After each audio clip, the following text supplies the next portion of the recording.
every Fucking hell, mate. The feds were after us. They are. That's what that does. Calls the police. Oh, they'll fuck us up for trespassing. There was one time that me and Fiona McIntosh were like doing something in her room. I don't know what we were doing. And my phone started doing that. And like, you know, when you're so flustered that you can't get it to stop. So you just called the police? So it called the police and then they picked up and it was, but well, it wasn't the police. It was like, do you need fire, ambulance or Right. You police? And we were both like so freaked out. We were like, oh my God, I'm so sorry. And like hung up the phone. Well, they didn't actually call the police. You just No, but for like ages afterwards, we were so scared that we were going to get like told off by people. Because you know it's a crime. I do. That's a crime. Yeah. Welcome back to New Kids on the Lock, episode 4. Episode 4. Last week was our Halloween episode. I hope you all enjoyed it. There was a lot of effort, painstaking effort that went into that. Not really. I enjoyed my day. No, it was a great day. Oh, it was a great day. It was fun. We had a really fun day. It's only just come out as time of recording. Yeah, it's Sunday, so it came out on Friday. We did nothing for Halloween, really. No, we did nothing. We had some kids run up to our window though. Yeah, that was quite weird. So random.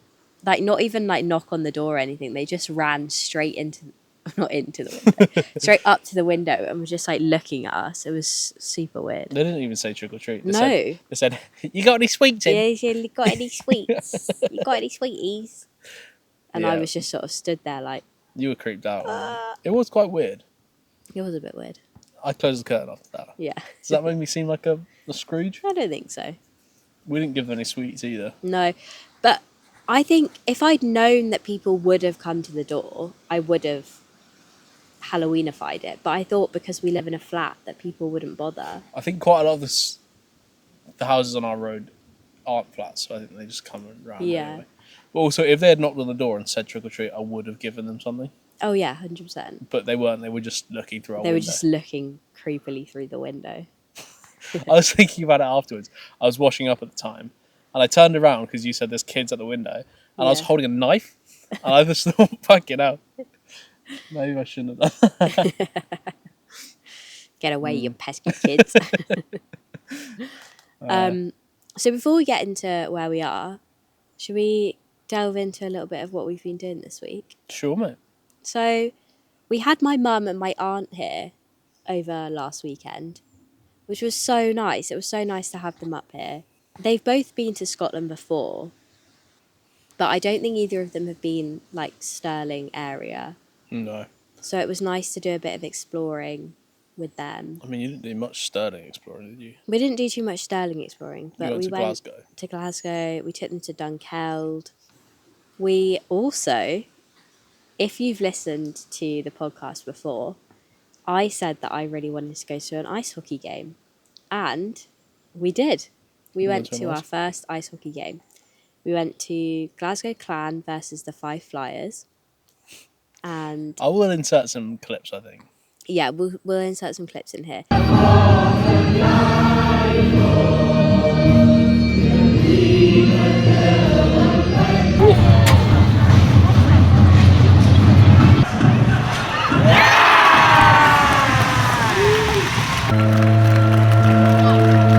So I'd booked the tickets and I hadn't realised that there are obviously like certain sections that are made for like the different teams. So you have like the home team and then you have the away team.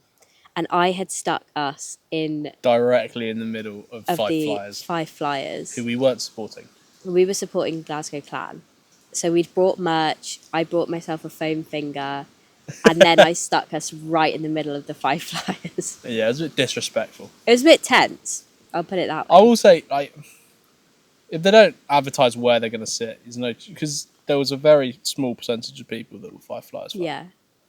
We didn't look too out of place because we were still quite close to... Yeah, because it was like literally a few rows. Yeah. It was impressive how you managed to sit us right in the middle. There was like... So there was... How many people do you reckon there were there? Probably about 1,000. 1,000, 2,000. and I'd stuck us in the 5 rows that were the away team. Yeah, it was bad. But it was really fun. It was like not at all what I expected it to be like. We walked into the arena and it was like loud music and there were people I don't with know why. drums, and it was like big The drums were sports. cool. Yeah, like sports chanting. You Yeah. know, when they're like, That we sat next to a woman who was a Five Flyers fan, and they were so into it. They were just so screaming the into whole it. time. She kept saying, what was it she was saying? Go on, Flyers. But she had like a really, really thick Scottish accent. She was like, "Come on, Flyers!" And my mum turned to my aunt and she went, "Who's Brian?" She was like, "Why do they all keep chanting for Brian?" To be fair, I knew they were saying Flyers. That's just your Yeah, mum. so did I. It was just mum. But it was really good. It was such a good atmosphere. The And Glasgow I'm like, Clans won. yeah, Glasgow Clan won 5-1. Yeah, something like that. They battered them. They absolutely battered them. No offense, Five Flyers. Yeah. Um, Do better next time. but I'm now like ready to buy a season ticket. You can't be ready to buy a season I know, ticket. but it was so fun. It was so fun. It was fun, yeah. I enjoyed it. I Yeah. bought a scarf. Yeah, you I did. should have worn it. Oh yeah. That's so annoying. Oh well. It'll be featured in the upcoming podcast. Yeah. When it gets a bit colder. Yeah. I'm not really a scarf man, though, to be honest. No, but it is a nice scarf. Yeah.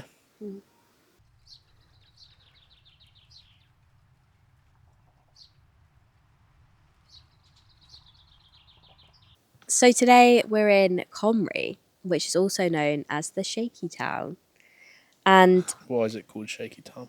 why is it called the Shaky Town? Yeah. So Comrie sits on a Highland boundary fault line, which runs all the way from the Isle of Arran to Aberdeen. Okay. So it runs right the way across Scotland. And basically, millions of years ago, when countries were being formed, 2 of the tectonic plates that are huge parts of Europe pushed together what now makes up Scotland. So you've got the bit that they pushed up, which is now considered the Highlands. So you've got rugged landscapes, lots of hills, lots of things like that. So you've got lots of waterfalls, which we'll get onto later. And also the lowlands of Scotland, which are sort of like the rolling fields. It's a lot sort of like shallower, the landscape. There's a lot you can see in a straight line for a long distance a lot of the time in the lowlands. So it's called the Shaky Town because of Comrie sitting on this Highland boundary fault line. Just so there's earthquakes, mate. There are a lot of earthquakes. Okay. It's one of the places in the UK where they experience the most earthquakes. Really? There is a house in Comrie, which is one of the earliest seismometers in the UK. One major event on the 23rd of October 1839, one of the more significant quakes struck Comrie, magnitude estimated around 4.8 ml. I don't know what that means about the magnitude wise. Well, so it's not going to like knock your house down. No, but it's not like still going to like New shake it Zealand, around a little bit, you know? Yeah. So that's a little bit of history into Tectonic plates. tectonic plates. A little bit of geography for you there. We might have got it wrong. Yeah. We'll let you know if we have. Correct us if we're wrong. You know anything more about Comrie. No. Let's get a little bit further into the history of the landscape in Comrie and some of the folklore that goes hand in hand with that landscape. So But before that, bird break. is it a woodpecker? What? Oh no, that's you. Oh no, that's that. I heard a tree creeper though. Ooh. I'm just having a quick look. Can't hear any more. So let's get a little bit further into the landscape of Comrie and a little bit into how that's influenced Scottish folklore. But first, we're having a bird break. I'm sure that is a bullfinch, you know. It is, it's over there. No, I'm not sure it is. Oh, you can see it? Yeah. It's in that tree. You carry on talking about your folklore. Okay. Please. Thank you. I'm interested. Sorry. So, as I said earlier, when these two tectonic plates pushed together the different parts of Scotland, they created more rugged landscapes in the Highlands. So there's lots of waterfalls, there's lots of rivers, there's lots of sharp hills, things like that. So, one of the main attractions of Comrie is a place called the Deil's Cauldron, or the Devil's Cauldron. So, is that just old Pictish? it's for old devil? Pictish, yeah. Cool. So, the Devil's Cauldron is a site in Comrie that is, It's a big gorge, really. it's essentially a big gorge. But people say that there's an elfish type figure that lives in the cauldron who is doing the devil's work, and he lures people into the cauldron by playing a set of pipes. So people say that he used to have friends, but all of the friends have sort of died out. I can relate. And he feels lonely, and he's been told by the devil that the best way to make his friends is to lure them into the gorge So he's just been tricked by the devil. and kill them, He's just a lonely man who's been tricked by the devil. essentially. That's so sad. So there's a story about a farmer from Comrie who one day was looking into the gorge, and he decided to start throwing stones into the water. Just classic boy behaviour. And he picked up his final stone to throw it, and he heard, "That's nae yours to throw." And it was So dramatic. the elfin creature. So he ran away and he never went back. And that story's been passed down from generation to generation. Now, some might say it's just parents telling their kids that so that they avoid them jumping in the water and being pushed under by currents. But I went down and I saw it. It looks very dangerous. yeah, If you fell in, I think you're dead. 100%. Yeah. You'd be sucked under by the current. So the devil isn't the only spirit that haunts this area of Perthshire. There is supposedly, the further you go up Comrie to a place called Glen Leddock, there is also a lady, or the Green Lady, as she's more commonly known, who's been seen wandering around near the gorge, sometimes appearing specifically at dusk by the falls. Some say that she was a woman who lost her life in the falls, or some say she was actually thrown in by the devil herself. The devil herself? By the devil himself. Oh, okay. I was just going to say. Others say she guards the glen, protecting it for those who respect the land and acting as a warning for those who don't respect the land. A reminder that the beauty of Scotland often comes with some sort of story attached. There's a lot of grey ladies and green ladies that we're covering at the moment in the podcast. Yeah. And none of them are vengeful. No, it seems to be quite common in Scotland that the folklore isn't so much hauntings and like horrible things happening to people. It's more people being protected by goddesses or ghosts or spirits, or it's sort of like warnings, and they're protecting the generations that came after them, which I quite like. I quite like that. Yeah, I think there's a lot of connotations of ghosts and spirits that they're evil, they're unsettled. Yeah. But I don't know why that has to be the case. There's a lot, that idea that spirits are just haven't made it to the promised land or something, But sometimes I feel like it's just they were people that were wronged, and they're just doing their bit to help people avoid also being wronged. I wouldn't choose it myself. I don't think I would. But then is that selfish to say that? Are these people just people helping Selfless. people? Yeah. Yeah, but still you're subjecting yourself to a life. It's very selfless. It's an eternity of being in one place. And people being scared of you. Yeah. So yeah, whether it's geology or ghosts, who knows? But there's definitely something about Comrie that's a little bit spooky. I wonder if there's a ley line there. Maybe.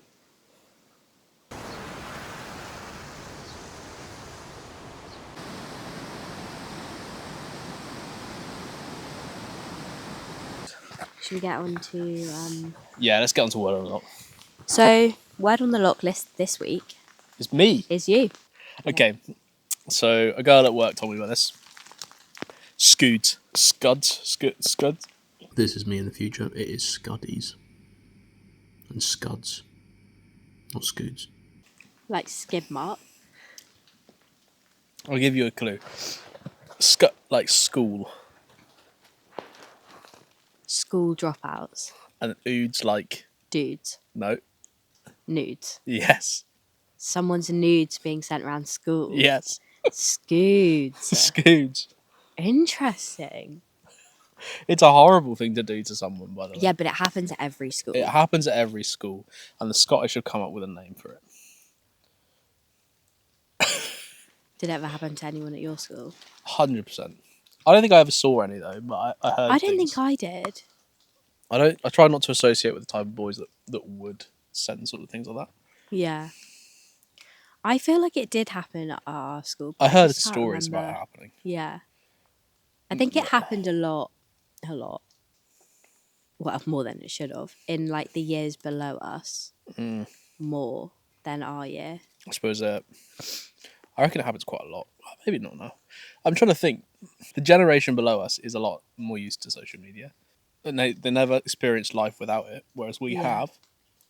People think that we grew up with it, but we really didn't.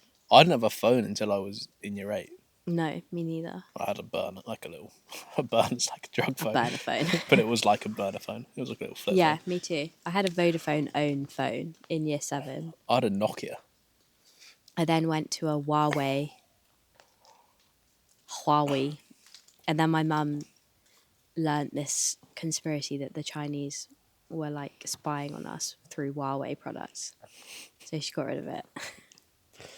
What was I saying before that though? Yeah, the generation, I don't know if they'll be more wise to things like sending news online not being a good idea, or whether it will just be more, or whether they'll just do it more because they have more ready. I guess it's like that series Adolescence. A lovely series. Not a lovely series, horrible to watch. Horrible, but really good. Great series. But it's like, you know, it happened because it was so normalized through social media and video games and just any sort of media that those children were encountering. Yeah. So it's like, is it seen as something that's normal? You're talking about school nudes, not murder. Yeah. Yeah, it's tricky.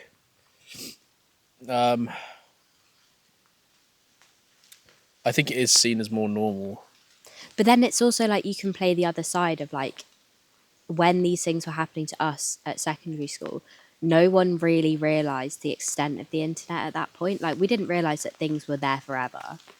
Do they now though? Education on social media and proper use of social media is so guarded now. Yeah. Whereas when we were young and they were still sort of coming out. There was no, like, parents didn't know. My mum really suspected the dangers of it. Yeah. And that's why she didn't want me to have it for a very long time. And she regrets that now because I work in social media. My parents I don't mind the fact that they similar. Like I was never allowed my phone at night until I was like 16. Yeah. Because they were like really worried about me just being on it all the time. Which like at the time I was like, they're horrible, they hate me, they don't want me to have any friends. But now I'm like really grateful that they did that because I was like doing so much more to like... We talked about it before, but you were definitely a more bratty kid than me. Yeah, 100%. I was horrible. Between the ages of like 13 and 17, 18, I was so horrible to be around. Like I thought I knew everything. Yeah. I mean, there were also like extreme external factors that were influencing that at that time. What do you mean? Like a lot of stuff with my parents splitting up. Ellie was a child of divorce. I was. I don't know. Twice. Twice. Okay. No, the second time was recently, so I can't blame anything on that. I don't know if we should leave. Do you want to leave? It's up to you. It's up to me. Yeah. We can leave it in. So, between the ages of 14 and 18, I was going through like a lot of different emotions, and there was a lot going on in my personal life that I was sort of like navigating. And I think I'm glad that I didn't have like free reign of social media at that point, because I don't really know what that would have looked like for me. You mean if you'd grown up in now? Yeah. If you were 16 Yeah. now? I think I was trying to figure out so many things in my personal life that, like, if I was also trying to figure out all those things online, I feel like I could have ended up down a really horrible slippery slope. Yeah, I'm very grateful there was a time in our childhood where social media didn't really exist. Yeah. I remember being in primary school and playing like 2-player games or like Go Girls games. Like, No, yeah, of we course had we had stuff like that. that, but we didn't have like Snapchat wasn't really around until like year 8, year 9. It's just so much more now. But also, Yeah. I don't want to sound like I trust the younger generation to be sensible. Yeah. I don't want to sound like a boomer. We're not saying they're idiots. Like, they have brains. I think people don't give them as much credit as they should deserve. And also, I am quite aware of, like, I've been learning a lot recently about satanic panic. I know it doesn't really correlate too much, but there was a time in the early 80s where Dungeons and Dragons was seen as like satanic, Yeah. and things like that, and all these people were really worried about the safety of their children for pretty much nothing. Dungeons and So Dragons you're saying was it's not. like the same sort of... I'm wondering if we're villainizing social media for the younger generation because we're scared of change, Yeah. or scared of like the dangers, and there is dangers, but There are dangers, but there's dangers Yeah. with anything new and unknown.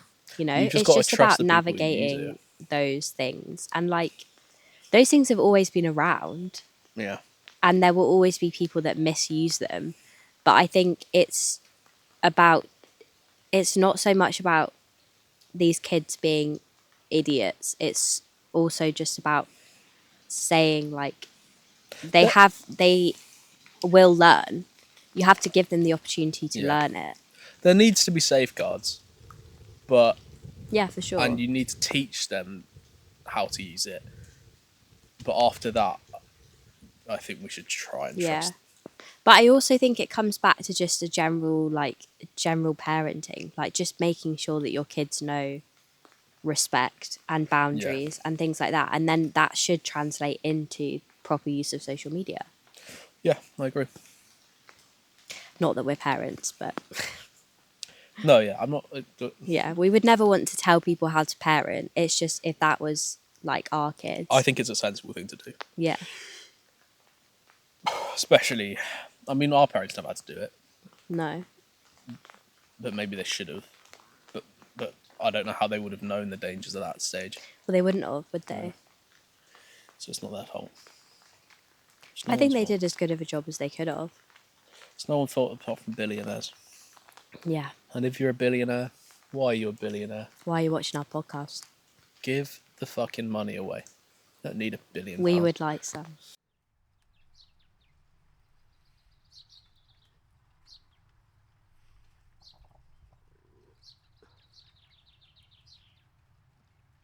Should we get on to questions from home? Yes, mate, we should. Okay. So questions from home this week are from my lovely mother, Fiona, and that's because she came and stayed with us. We felt...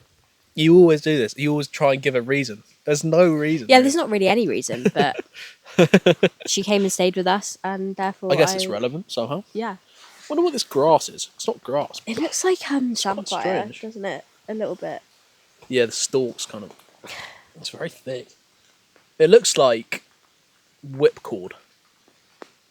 All the botanists out there know what I mean. Let's get on to questions from home. So the first question. Hi, Eleanor and Josiah. I've got a couple of questions for you. A couple from home first. If you could recreate any smell from home, what would it be? So, in the background, for anyone wondering what that satanic noise was, is my 2 dogs. The most rabid of pugs you'll ever 2 meet. pugs, Pixie and Mabel, and they make the most horrible noises. They're fighting there, and I've never seen dogs look more like Komodo dragons. Yeah, they just sort of open their mouths and go. If we could recreate any smell from home, I've thought about this. yeah, I have as well. Okay, What would yours be? okay. My dad bakes bread. I thought you just meant your dad. My dad. The smell of my dad. No, my dad bakes bread. My dad bakes bread every weekend Yeah, for the week. The smell of baked bread in the weekend, in the morning, in the weekends is lovely. It's a Yeah. lovely smell to wake up to. that is a good smell. And it does smell lovely in Yeah. your house. Mine is kind of a similar vein. It's something that my mum does. So it's my mum grows a lot of dahlias. So in the sort of late summer, early autumn, there's a lot of dahlias in our house, and that always smells so nice, just like really fresh. Your mum's won competitions for dahlias, hasn't My she? mum has won competitions for dahlias. Biggest dahlias. If you ever want to know anything about dahlias, just look up A Lot of Guesswork on Instagram. You can't plug your mum's Instagram. I so can. Can you plug ours instead? If you ever want to know anything else, look up New Kids on the Block. But no, my mum grows a lot of flowers, so our house always smells like nice flowers, Yeah. stuff like that. Let's move on to the next question Yeah. from my mum. My second question, again about home. What do you miss most about home? What do we miss most about home? I mean, the people is the obvious answer. The people, yeah, I really miss the people. Yeah. Just like that familiarity and like, We are quite secluded here. yeah. No one we know really lives here, really close to here. No. So, yeah, that's probably it. But if you were saying the people aren't a factor, I miss a really good roast. yeah, the cooking. My stepdad makes a really, really good roast. Like, everything is made from scratch. Yorkshire pudding's from scratch, cauliflower cheese, Yeah, vegetables, the meat's always good, gravy from scratch. that's nice. Yeah, I'm trying to think. I miss what that a lot. And like, no roast will ever match up to that. And believe me, I've tried a lot of roasts. I miss the murmurations. Mm. Watching the starlings murmurate. But there's a lot better birds up here as well. So Yeah. And I'm sure you could see murmurations up here. yeah, I just need to find a good spot. What's that? I think maybe tits. It's so cold, I've got blue tits. We've got to stop making tit jokes, man.